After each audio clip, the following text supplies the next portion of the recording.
Dalam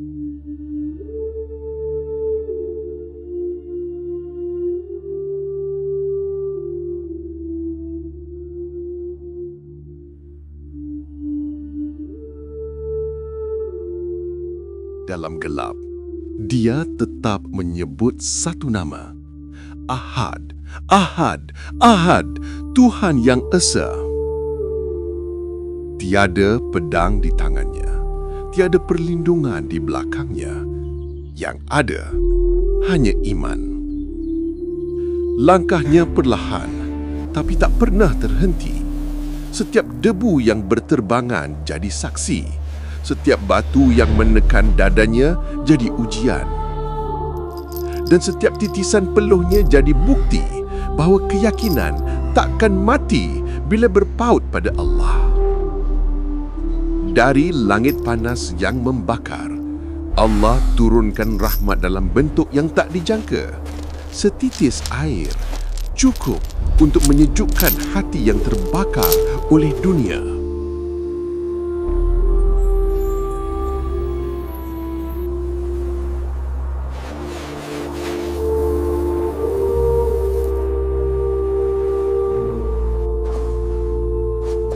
Dan bila suara itu naik ke langit, suara yang dulu dibelenggu rantai, kini jadi seruan yang membebaskan manusia dari rantai dunia.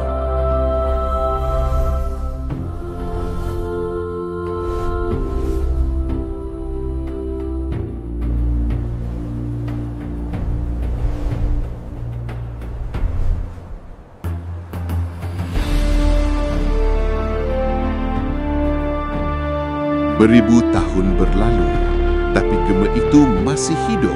Setiap kali azan berkumandang, kita sedang mendengar gema Bilal yang tidak pernah padam.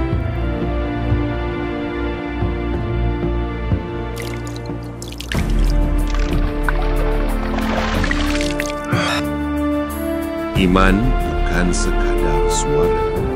Ia nafas dalam dada setiap hamba. Dan dari pasir Mekah hingga ke kota hari ini, suara itu masih sama, menyeru manusia kembali kepada yang satu.